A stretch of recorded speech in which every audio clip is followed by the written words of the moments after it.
Olá, Júlio. Fim de semana. Fim de semana, cá estamos. Sem a ditadura do relógio. A ditadura, exatamente. Nunca Que eu tenho-me portado bem, não tenho? Muito bem, é verdade. Mas é sempre assim, sabe? Vou aproveitar e vou-me queixar. Quando eu me porto mal, ralham-me. Quando eu me porto bem, nem uma palavrinha de apoio. Pronto. Não há ninguém nessa casa que pense. Temos um idoso lá em cima. Onde é que ele está? Onde é que está esse idoso? No norte do país. Ele precisa de carinho também. Tolhido de frio, com certeza. Ai, meu Deus. Ó, Júlio. Enquanto nos rimos, nunca pior. É isso mesmo. Nunca como agora se falou tanto em toxicidade. Pessoas tóxicas, mães tóxicas, namorados tóxicos. Eu devo-lhe confessar que não gosto. Não gosta? Não. Então comece por explicar porque não gosta. Porque acho que a palavra, a mim pelo menos, reenvia-me sistematicamente para outra, que é lixo.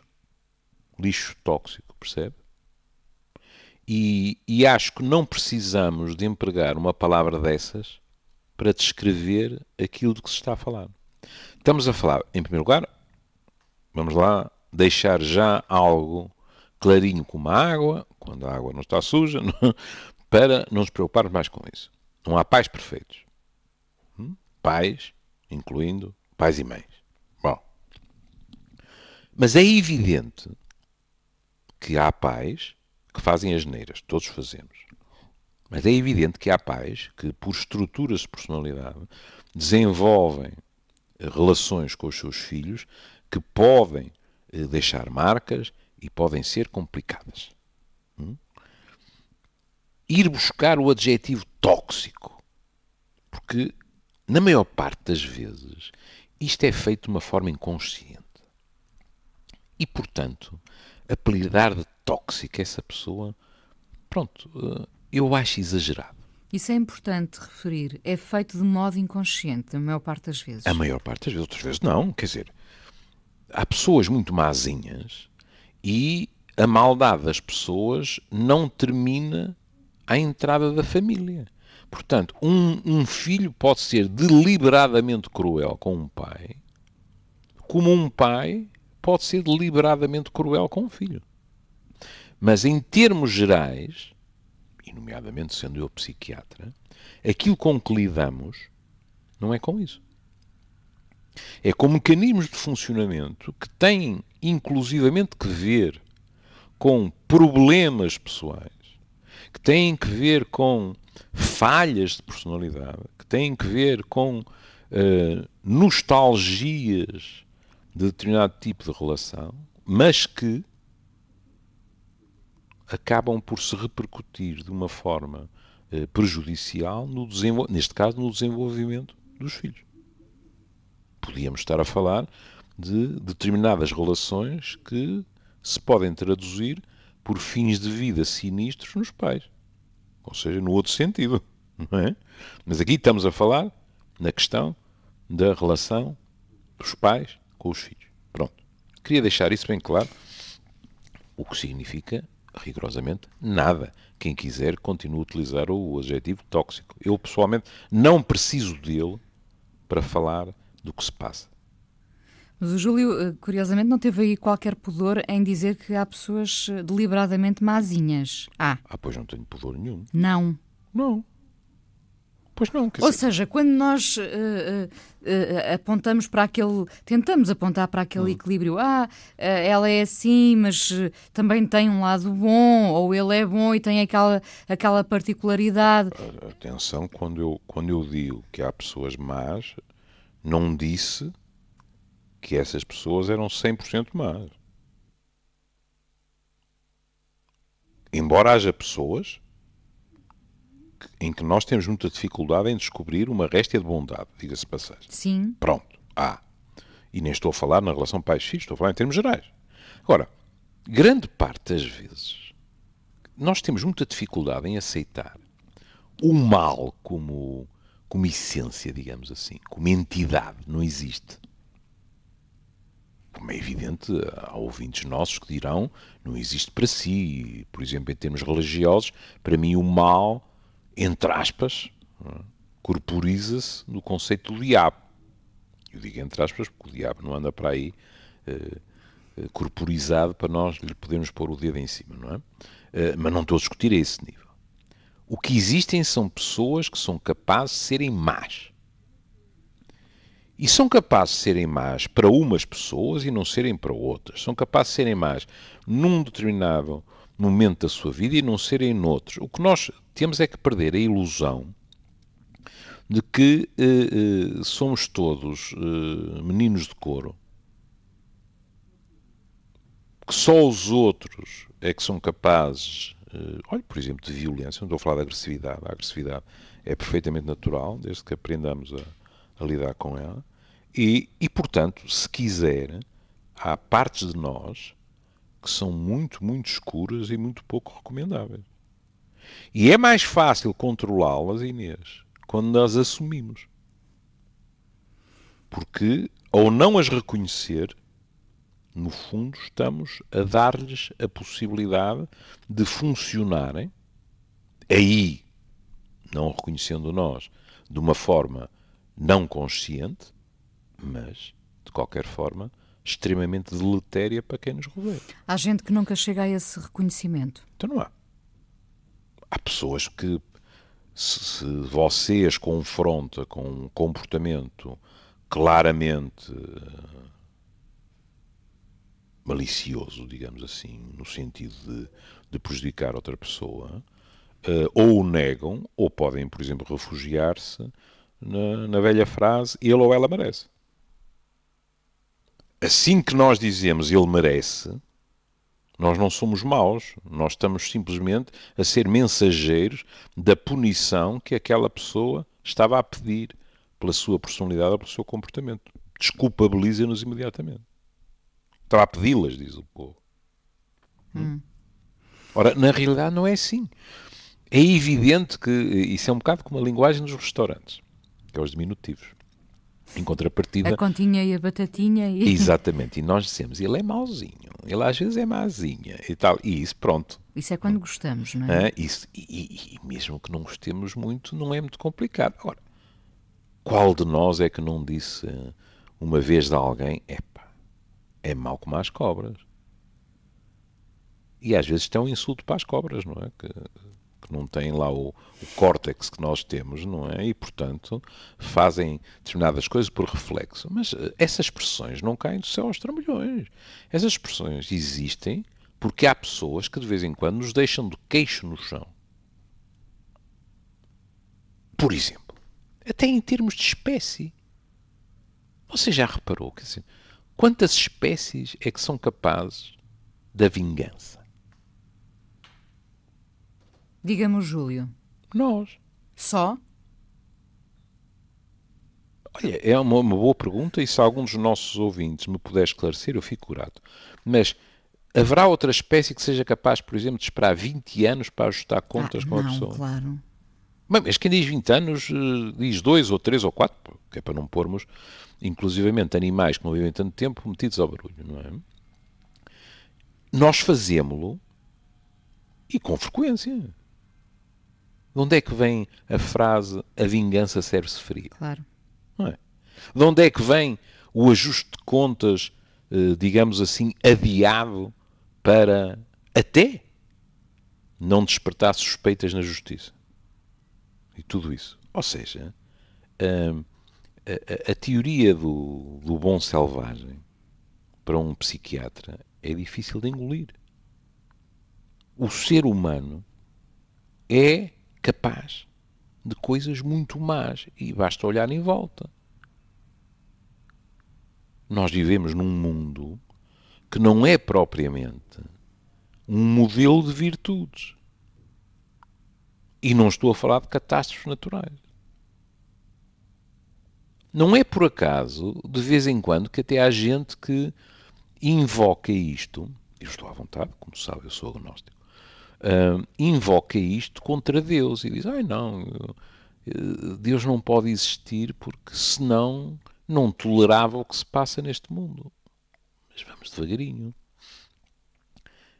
Isto é a partir do princípio que Deus, a existir, ter-nos-ia dado a liberdade e depois, escandalizado com o que nós fazíamos dessa liberdade, vinha compor os cacos sistematicamente. Olha, tinha um trabalho de 24 sobre 24.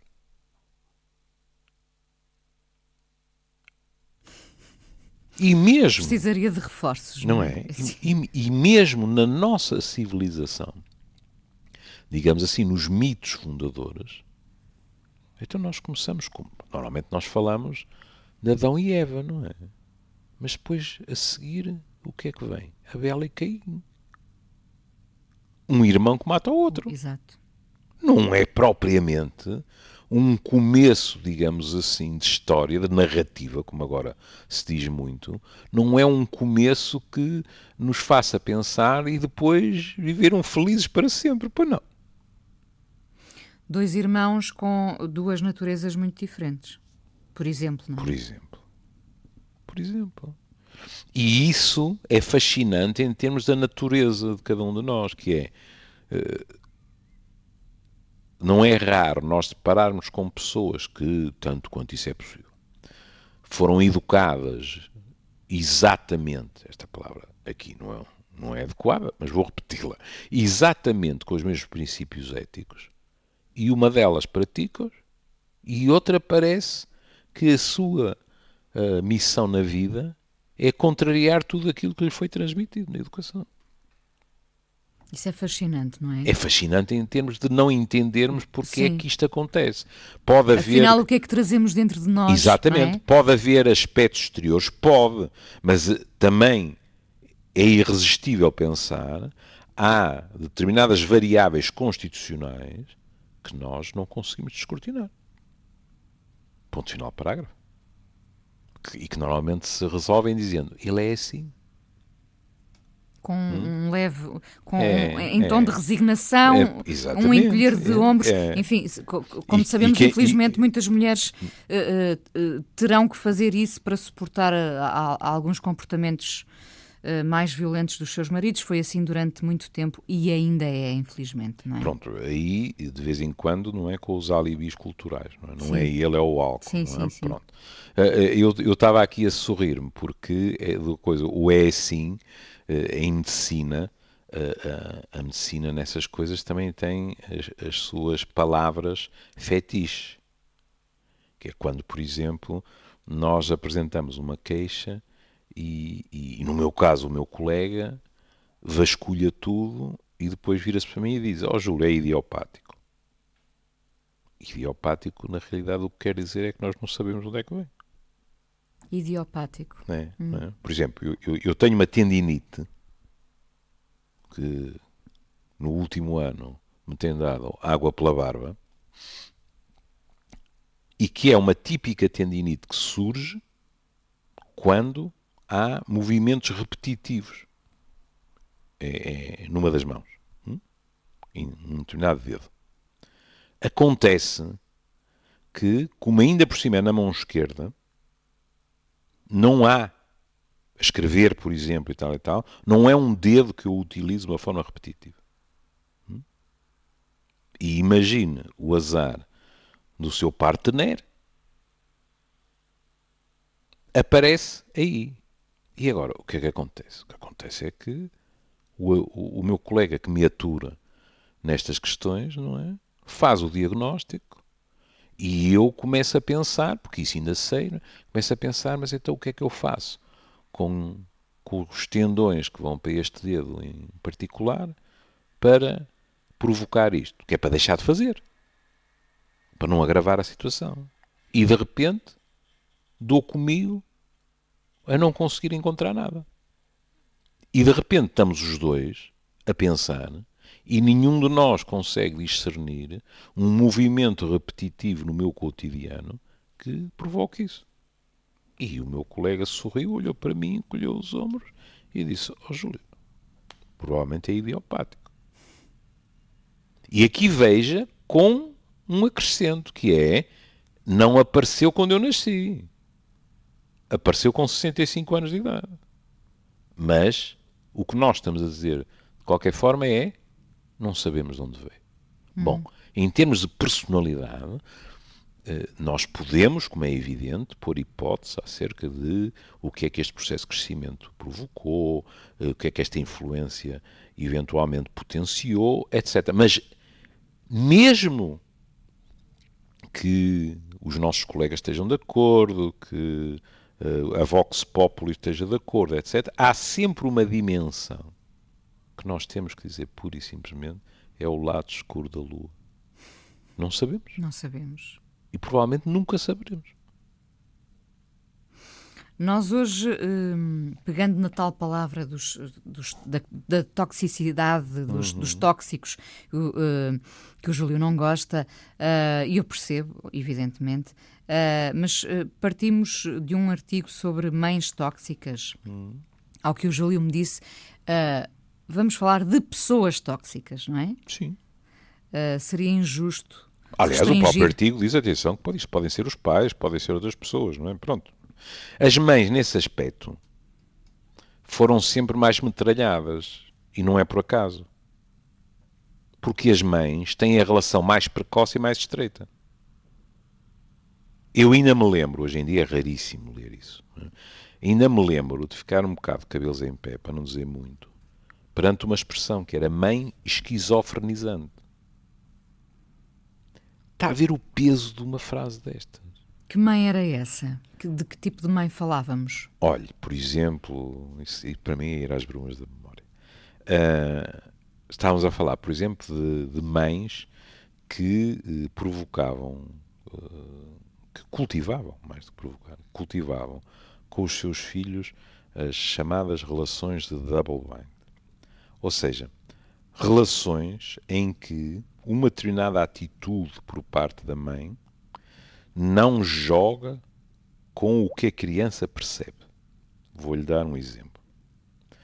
A mãe diz, então, não dá um beijinho à mãe, e a criança percebe intuitivamente que a mãe está a dar, literal ou simbolicamente, um passo atrás. Que a mãe não deseja esse abraço, percebe?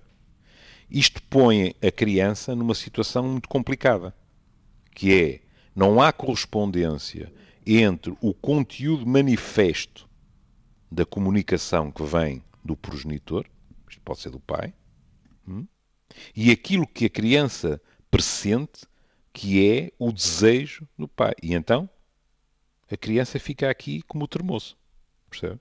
Apertada. Portanto, houve uma altura em que se dizia que crianças que cresciam sistematicamente a lidar com este tipo de situações eram crianças que, eventualmente, podiam ter patologia psiquiátrica em geral, não é? E, inclusivamente, esquizofrenia. Mas, sem querer retirar sequer a dificuldade que esse tipo de situações traduz. Até nós adultos temos dificuldades com isso. A Inês consegue perfeitamente perceber quando alguém está a ser hipócrita consigo e diz uma coisa e a Inês sente que o que está naquela pessoa em relação a si é exatamente o oposto. Pois é, mas eu já tenho ferramentas para me desenrascar, não é? Agora imagine uma criança de 2, 3, 4, 5 anos. A criança não entende literalmente o que está a acontecer. Percebe?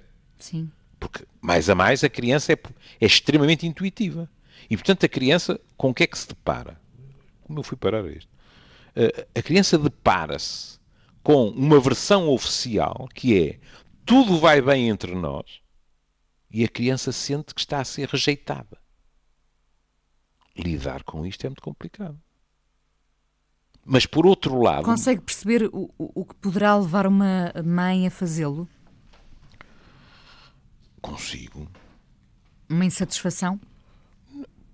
Em primeiro lugar, o que é verbalizado é aquilo que é politicamente correto. Não é? O que é politicamente correto? Todas as mães, 24 horas por dia, adoram os seus filhos. Pronto. E, portanto, uma mãe só diz coisas que traduzem esta atitude e este estado de espírito. Agora, esta mãe não consegue controlar aquilo que é visceral nela, por exemplo. E suponhamos que, por uma miríade de razões, aquela mãe É uma mãe rejeitante até daquela criança. Que pode não ter sido desejada, que naquele momento, isto pode ser uma coisa momentânea, que naquele momento aquela mãe preferia não ter que cuidar, etc. Esta mãe, com enorme probabilidade, nem se apercebe de que não há congruência. Porque, como disse a coisa, entre aspas, certa, pensa que o assunto está resolvido.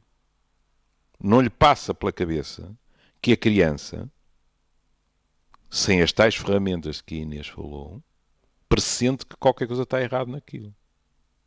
Agora suponha que a criança, pressentindo que algo está errado, não reage, vamos outra vez empregar a expressão, de uma forma politicamente correta. Porque se sente perturbada, porque se sente confusa e não se precipita para os braços da mãe, como oralmente foi dito. Esta mãe agora pode dizer assim, mas o que é que se passa? E aquilo que é a sua incongruência ser projetada para a criança. Então agora é a criança que não gosta desta mãe porque não faz aquilo que uma criança que gosta faria, que é saltar-lhe para o colo e cobri-la de beijo. Está a ver o potencial de mal-entendidos que situações destas sugerem. Pode tornar-se uma convivência difícil, não é? Pode, quer dizer. E agora vamos distinguir entre situações que não têm importância nenhuma e pontuais e de cansaço. Exatamente, em que a Inês chega esgotada à casa e eventualmente a sua cachopa é capaz de entender que a Inês está mais recalcitrante, está mais tensa, etc, etc. Pronto. Não é nada problemático para a Inês 2, porque a Inês 2, em primeiro lugar, já tem idade para perceber que a Inês 1 está esgotada e sabe que no próprio dia de manhã foi tratada como a rainha do Sabá. Não é? E pronto, isso não tem problema nenhum. Eu hoje em dia já aviso, olha que eu estou cansada. Está a ver? O simples facto de poder fazer isto, poder avisar, mas isso implica que do outro lado está alguém que já pode compreender isso. Claro. Agora imagine com bebés, com criancinhas muito pequeninas. E sobretudo imagine que isto se prolonga e é, digamos assim, o estado natural da relação. Isso pode ser muito complicado. E por isso, quando há pessoas que nos aparecem no consultório e dizem: eu tenho a sensação que a minha mãe ou o meu pai nunca gostou de mim. Confessam-lhe isso, Júlio? Confessam com muito maior frequência do que a Inês pode imaginar. Agora, como é habitual, como é lógico, o nosso primeiro passo é um passo atrás de cautela. Porque nós somos parte interessada, nós, a pessoa que diz isto, não é? E pode ter feito uma avaliação completamente errada do que aconteceu. Mas há casos em que, depois perante, e agora a Inês diz e com razão, mas o que o Júlio tem em cima da sua mesa de trabalho ou no colo é a descrição da pessoa. É verdade. Que é uma interpretação dos factos. Não é a verdade pura e dura, por definição. Mas, por outro lado, quando a Inês está num processo de psicoterapia, está a falar com uma pessoa repetidas vezes, ao longo do tempo, etc. E há pessoas em que realmente nós chegamos à conclusão: esta pessoa não foi realmente amada, como devia ser. Com uma agravante, que é uma coisa são os nossos tropeções amorosos na vida adulta. E às vezes, sabe Deus, que são numerosos. E nós ficamos machucados. Outra coisa é ter crescido sem esse amor. Nem mais. É a expressão felicíssima de a confiança básica. Freud dizia isso. Tive sucesso na vida porque em criança soube que era amado. Qualquer coisa assim. E, na realidade, Isto eu acho que é daquelas visões da relação psicológica da infância que nenhuma escola contesta. O que não é fácil. Como sabe, nós, os psis, temos uma capacidade extraordinária de discordar uns dos outros. Mas isto ainda por cima tem uma lógica que eu diria que é de ferro, que é os nossos pais, e em geral a nossa mãe, é a primeira relação significativa da nossa vida. Que mais não fora pela nossa total dependência. Não é? Os seres humanos, é por isso que o meu irmão de afeto, o Manel Sobrinho, diz: nós nascemos todos prematuros. E é verdade. A esmagadora maioria dos outros bichinhos, ao fim de umas horas ou de uns dias ou qualquer coisa tal e tal, está por aí a girar. Nós somos dependentes durante um período muito longo de tempo. Agora ainda somos mais dependentes. Tem toda a razão. Era isso que eu ia dizer. É claro que isto variou ao longo da história. Lembre-se do exemplo que eu lhe dou sempre, que é, nós hoje vivemos numa sociedade em que eles, no primeiro dia de escola, a malta está a rezar a todos os santinhos, com o coração aos pulos e às vezes a espreitar da esquina. Na mesma civilização, com aquela idade, havia crianças que já estavam a 200 km de distância a aprender um trabalho, a dormir numa enxerga, no sótão, e sem contactar com os pais. Portanto, isto também tem aspectos culturais. Não é? Mas estava eu a dizer, veja, esta criança anda 9 meses na barriga da mãe. Para nós, é um autêntico buraco negro. Nós não sabemos verdadeiramente o que é que se passa. Sabemos em termos fisiológicos, não é? Mas o que é que provoca uma ligação desta? 9 meses dentro do corpo da mãe. Bom, depois sai. Não é por acaso que um dos olhares mais espantosamente belos que podemos encontrar é o olhar do bebê para a mãe. É uma verdadeira adoração. Aliás, Freud levou muita pancada porque resolveu fazer uma comparação que pôs os cabelos em pé aos seus contemporâneos. Porque Freud uma vez escreveu, e compreenderão, não estou com o livro à frente, mas escreveu uma coisa assim: quem não fará a comparação entre o bebê depois de mamar, na sua satisfação, e quantas vezes até adormece o maroto, não é? E o relaxamento depois do ato sexual, pode imaginar. Comparar o bebê com a mãe com o ato sexual não lhe trouxe muitos amigos naquela altura. Mas pronto, a imagem é a imagem de total abandono. Não é? E agora, esta ligação, que é uma ligação praticamente simbiótica, vai se estender ao longo do tempo. Tem alguma lógica que isto não deixe marcas? Conforme é muito boa, razoável ou má. Eu não estou a falar da quantidade de leite que se dá ao bebê. Não, tem que deixar, de facto, não é? Não é? Estou a falar do afago, do carinho, do toque, de tudo isto. E daí a expressão confiança básica ser muito feliz. Porque o que traduz é o quê? Aqueles de nós que se sentiram amados desde o início, com mais facilidade, confiam mais tarde no amor dos outros.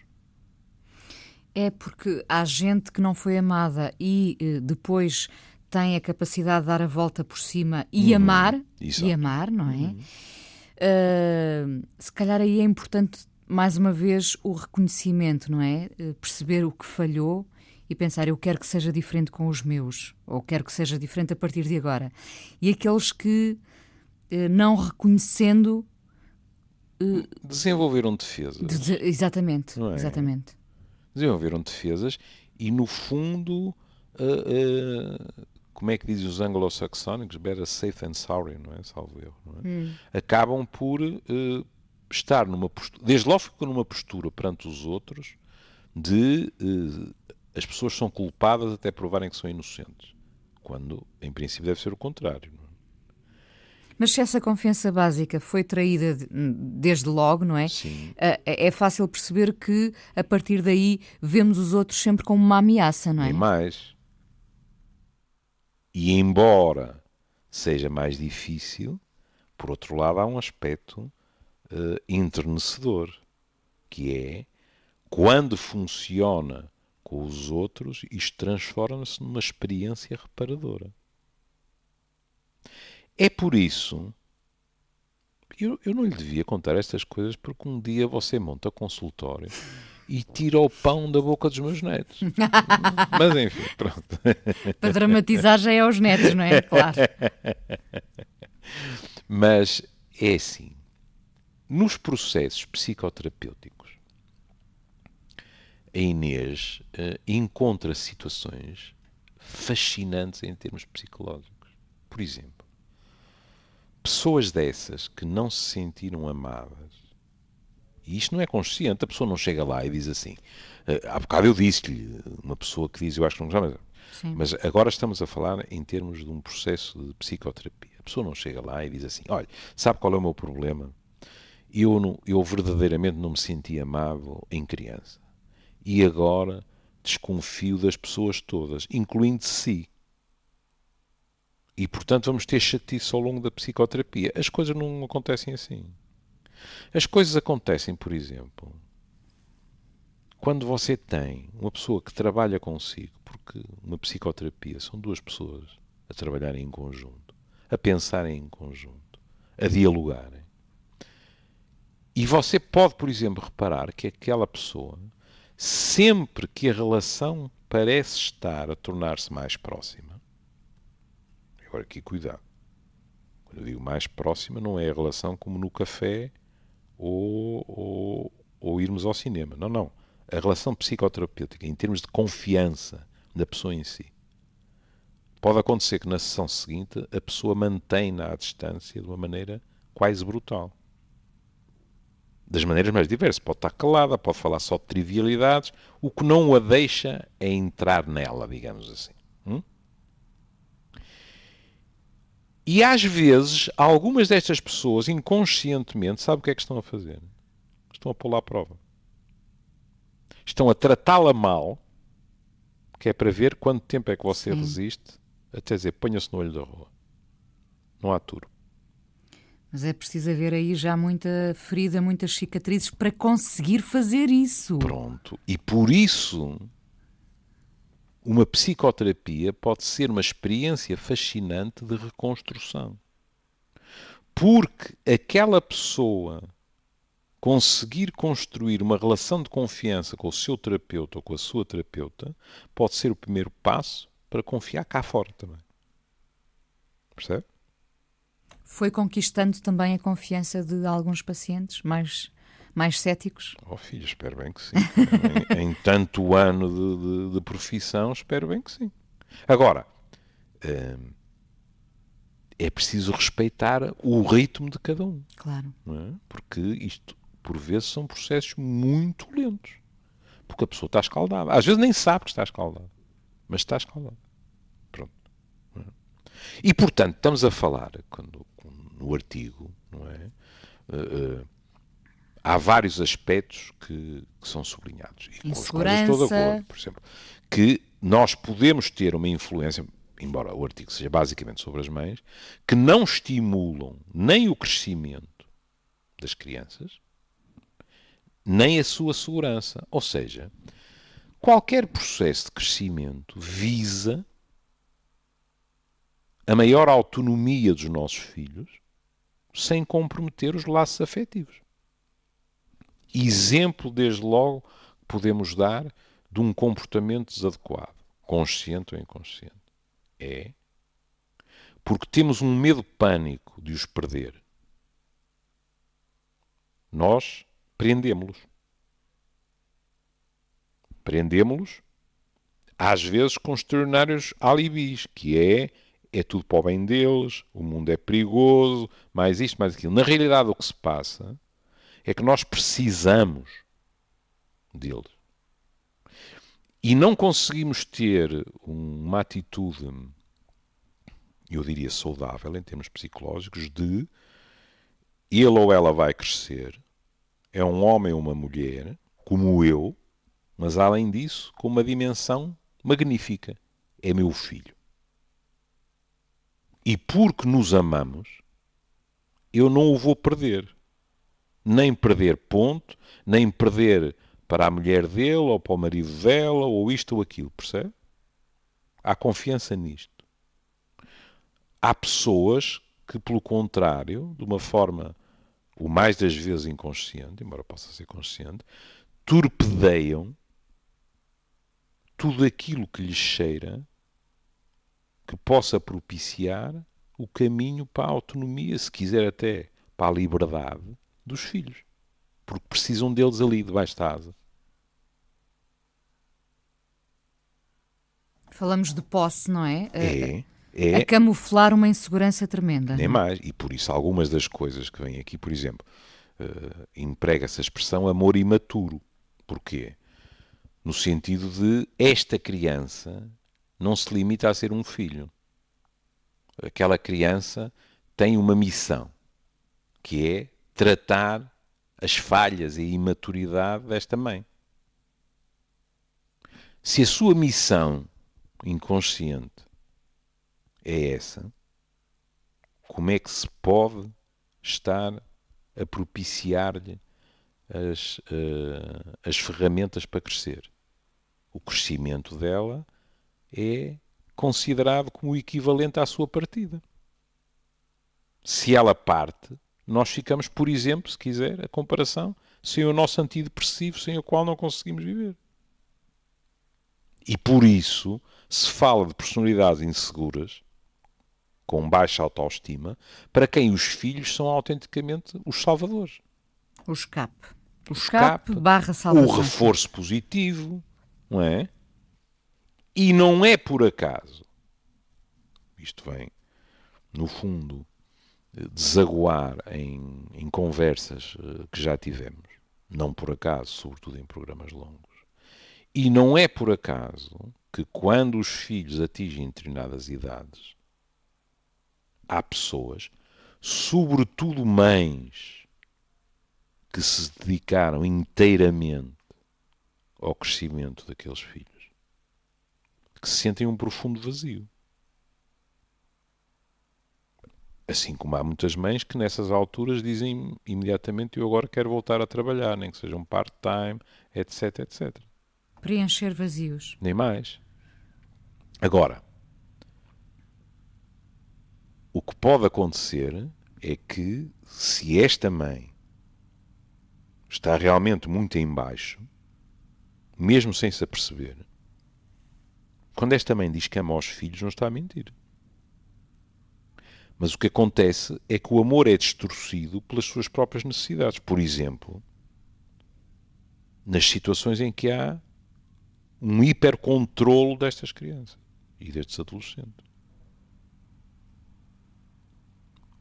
E a pessoa diz: é por causa de todos os riscos. Claro que nós temos tendência a protegê-los por causa de todos os riscos, que não são poucos. Mas não é só por causa disso, percebe? É abafá-los para os manter unidos a nós.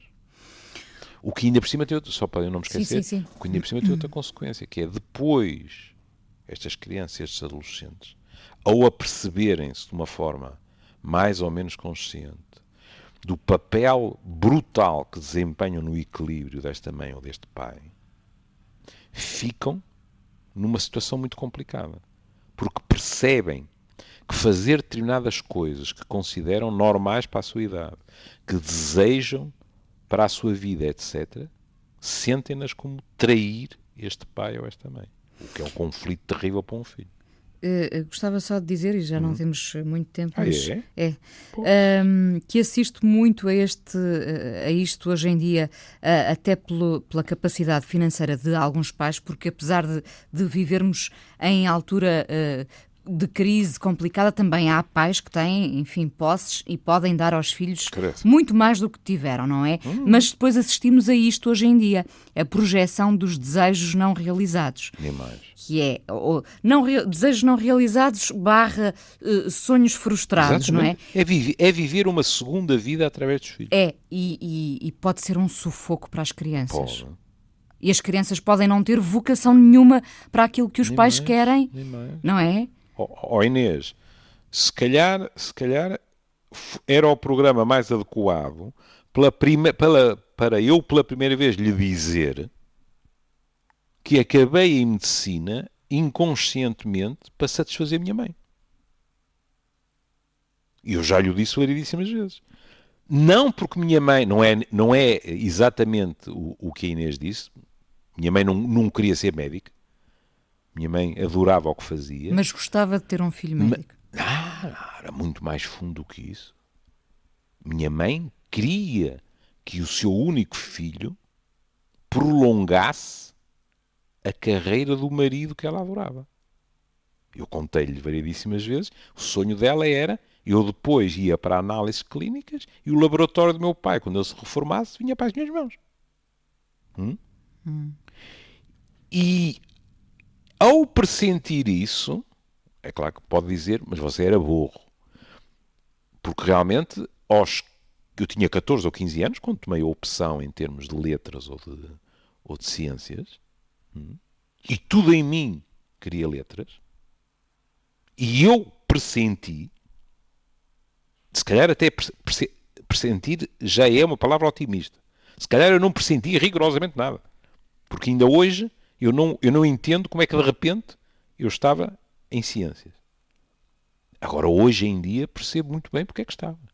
Estava porque eu pressenti o desgosto dela por ver que o seu sonho de continuidade entre os dois homens da sua vida não ia acontecer.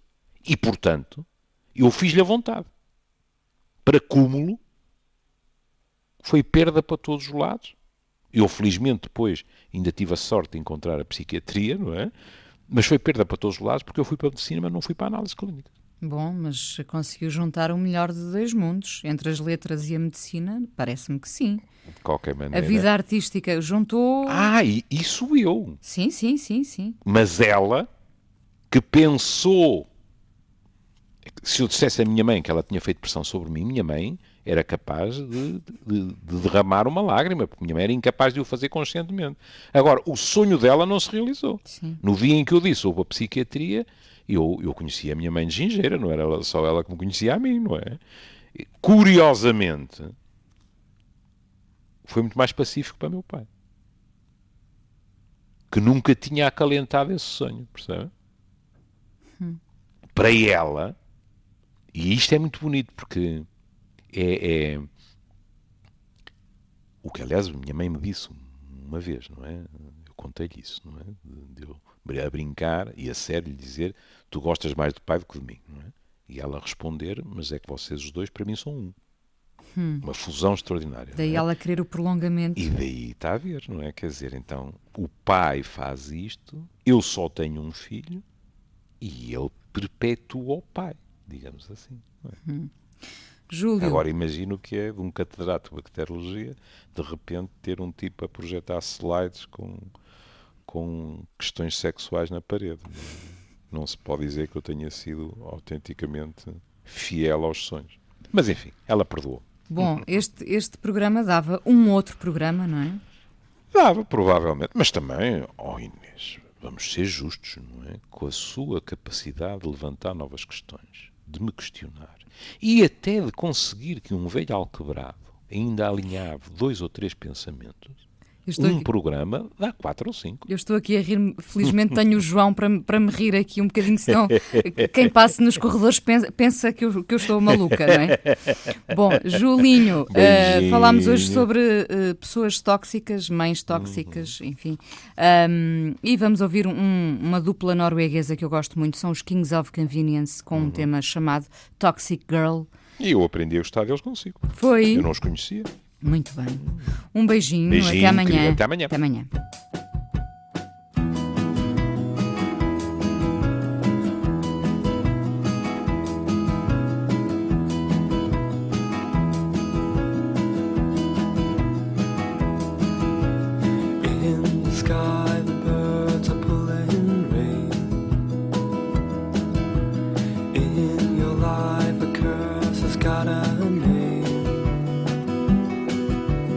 Makes you lie awake all through the night.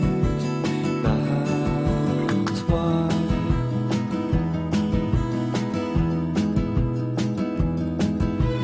She's intoxicated by herself. Every day she's seen with someone else, and every night she kisses someone new. Never you.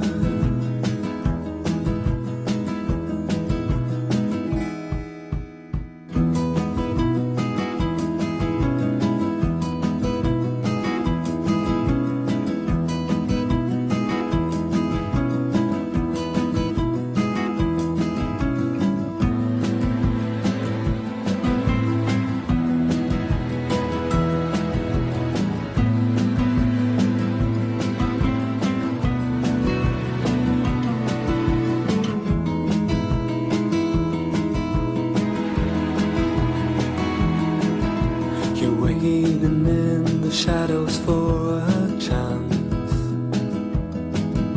'cause you believe at heart that if you can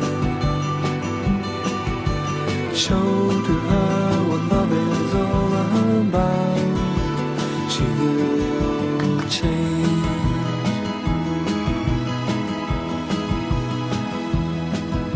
She'll talk to you with no one else around, but only if you're able to entertain her. The moment conversation stops, she's gone again.